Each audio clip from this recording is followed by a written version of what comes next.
Alors pensez à ça. Vous faites passer l'état émotionnel d'une personne de la peur à la gratitude. La signature émotionnelle de la gratitude signifie que l'événement en question s'est déjà produit. Les gens remercient quand ils obtiennent quelque chose. Donc la gratitude est un état de réception. Je suis votre hôte, le docteur Joe Dispenza. Commençons. Votre corps est une machine à produire des protéines. Les protéines sont responsables de la structure de votre corps et de ses fonctions. L'expression des protéines est vraiment l'expression de la vie. Et donc, pour que chaque cellule de votre corps, à l'exception des globules rouges, fabrique une protéine, le gène doit être régulé. Donc les gènes sont comme les lumières d'un arbre de Noël. Ils s'allument et s'éteignent en permanence. Quand ils s'allument ou quand ils sont régulés, ils se régulent et ils fabriquent une nouvelle protéine. Quand ils se régulent à la baisse, ils s'arrêtent de produire cette protéine. Donc si vous pensez de la même manière, si vous faites les mêmes choix, si vous adoptez les mêmes comportements, si vous créez les mêmes expériences et produisez les mêmes émotions, vous gardez les mêmes lumières allumées et les autres éteintes. Et là, vous vous dirigez vers un destin génétique. Nous avons découvert dans nos recherches que lorsque les gens comprennent vraiment ce qu'ils font à partir d'un processus interne, ils peuvent réguler et changer leur expression génétique. Et c'est exactement ce qui s'est passé. On avait beaucoup de gènes régulés, mais on avait 9 gènes très importants. Et l'un d'eux était le gène permettant de supprimer la croissance du cancer. Un autre est celui qui régénère les cellules nerveuses, qui ne se contente pas de créer de nouvelles connexions, mais qui développe de nouveaux neurones à la suite de nouvelles expériences. En plus de ça, le gène qui fabrique les antioxydants qui créent la jeunesse et la longévité a été activé. Le gène qui permet aux cellules souches de s'activer et de migrer vers une zone de tissu endommagée pour la régénérer a également été activé. Je sais maintenant que nous pouvons réguler les gènes et que lorsque ces gènes sont régulés, ils produisent des protéines qui commencent à guérir le corps. Ce n'est pas rare, alors la raison pour laquelle j'ai fait cette recherche, c'est parce que nous avons beaucoup d'étudiants dans notre travail qui ont reçu un diagnostic de cancer. Bien sûr, chaque fois qu'une personne entend le mot cancer et qu'elle reçoit ce diagnostic, la première émotion qu'elle ressent est la peur. Et dès qu'elle ressent de la peur, aucune nouvelle information ne peut entrer dans son système nerveux qui ne soit pas égale à cet état émotionnel. En d'autres termes, une personne comme ça ne croira et ne se soumettra qu'aux pensées correspondant à cet état émotionnel. Ces personnes reçoivent donc le diagnostic de la peur. Tout d'un coup, leur corps est modifié de l'intérieur. Ils regardent le docteur, ils prennent une photo de ce moment et ils en créent un souvenir à long terme. Chaque fois qu'ils pensent à ce que le médecin a dit, ils conditionnent leur corps à devenir un esprit de la peur. Ils peuvent, avec tout leur esprit conscient, qui est 5% de ce que nous sommes, dire « Je vais être en bonne santé, je vais être en bonne santé, je vais être en bonne santé, je vais être en bonne santé, je vais être en bonne santé, je vais être en bonne santé, je vais bien, je vais bien ». Et cette pensée va s'arrêter au niveau du tronc cérébral et ne se rendra jamais jusqu'au corps, parce qu'elle n'est pas alignée avec l'état émotionnel. Alors, quand les gens entendent la malédiction vaudou, quand ils reçoivent la sentence de mort, 3 mois à vivre, 6 mois à vivre, 9 mois à vivre, 12 mois à vivre, cette information entre directement et commence à programmer leur système nerveux autonome pour ce résultat précis. Alors, il n'y a pas de mal à cela. Le problème est que la personne est en guerre avec elle-même, parce qu'elle attend que le diagnostic change, qu'elle ressente le soulagement de la peur et du vide qu'elle éprouve. Et c'est la séparation, c'est le manque. Ce que nous savons maintenant, c'est qu'il faut changer l'état émotionnel d'une personne et lui apprendre à réguler ses états, pas seulement pendant 5 minutes.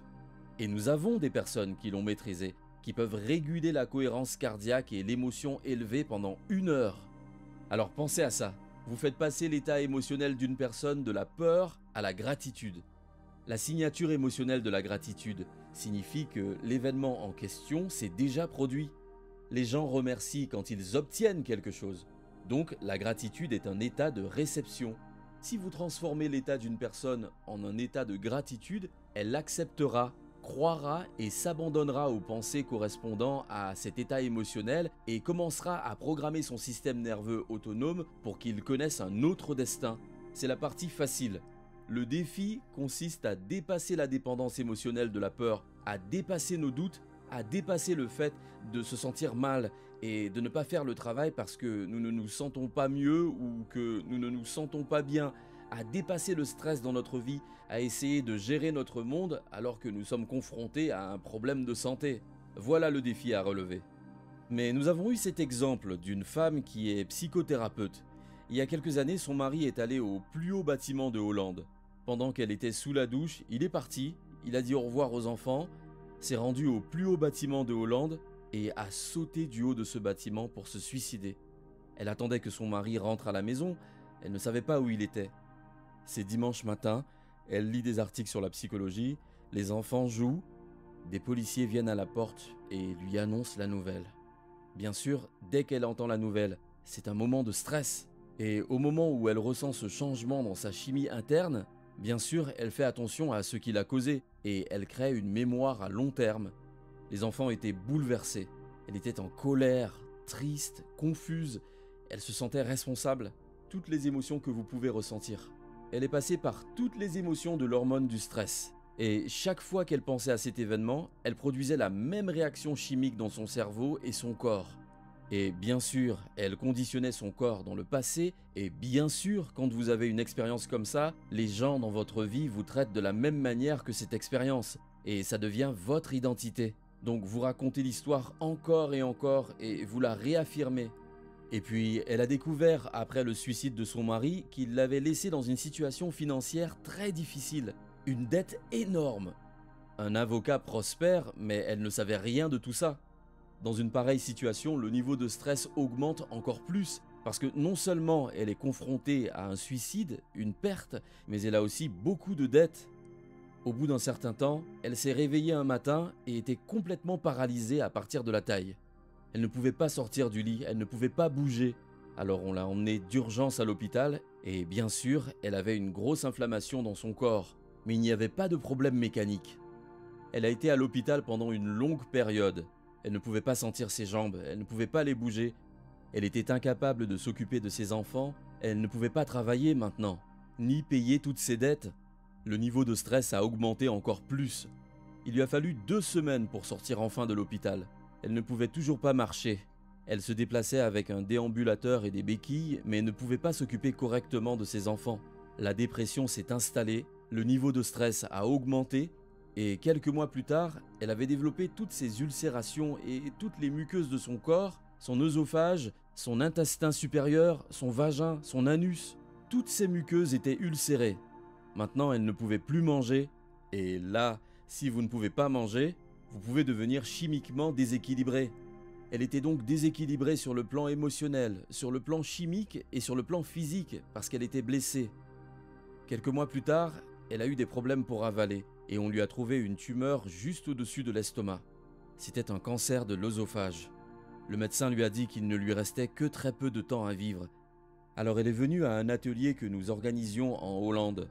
Je me souviens du jour où elle est arrivée, avec des béquilles et où elle s'est assise dans une salle de 500 personnes sur le côté. Je l'avais vue marcher avec ses béquilles. Une psychologue, psychothérapeute, une femme instruite possédant un master. Elle traitait des conditions dans lesquelles elle pourrait, d'un point de vue psychologique, avoir l'intuition de comment tout cela est arrivé, mais elle ne pourrait pas le changer. Elle avait suivi un traitement de chimiothérapie pour le cancer, et elle nous avait dit que ça l'avait presque tuée et qu'elle avait dû arrêter. Alors elle est venue à notre événement et elle a commencé à faire le travail. Elle avait beaucoup de doutes et de peurs.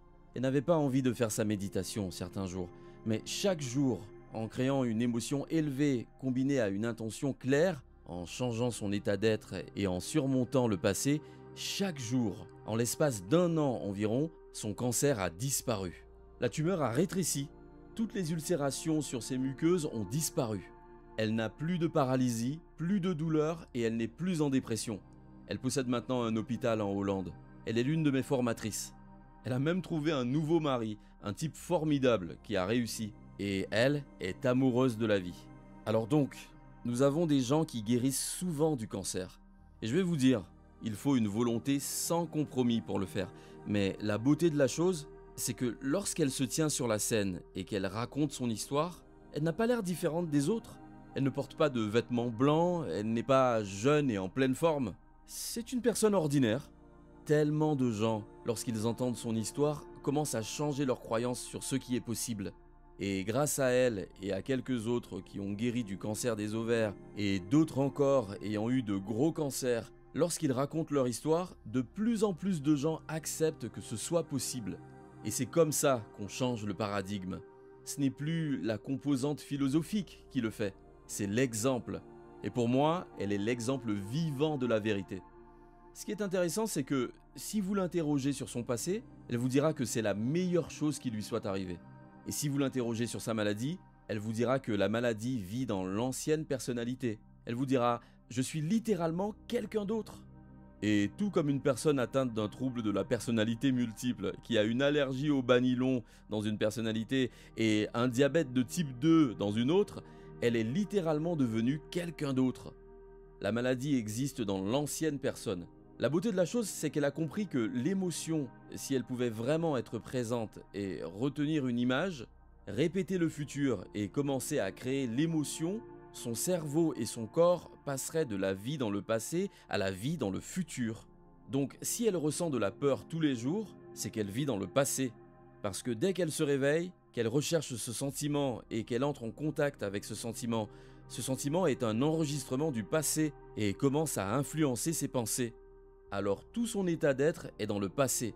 Chaque jour, alors qu'elle commence à surmonter ses émotions, ses doutes, ses pensées, ses attitudes et ses comportements ancrés, elle change le circuit de ses neurones, elle change sa chimie, elle change ses hormones, elle change même ses gènes.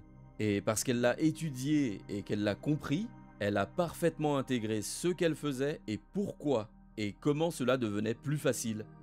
Elle a dit « Ce que j'ai trouvé est si beau, je ne me lèverai pas de cette méditation tant que je n'aimerai pas la vie. » Maintenant, pour le matérialiste qui cherche des preuves, elle n'a aucune raison d'aimer la vie. Elle a perdu son mari, elle a connu une crise financière, elle a perdu son travail, elle n'avait pas d'amis, elle ne pouvait pas s'occuper de ses enfants, elle était paralysée, elle avait un cancer, elle a même fait une dépression et elle avait des ulcérations. Mais elle a dit qu'elle allait apprendre à son corps émotionnellement quel serait le ressenti de son futur avant qu'il ne se manifeste. Et au fil du temps, à force de surmonter et encore surmonter, elle est devenue quelqu'un d'autre.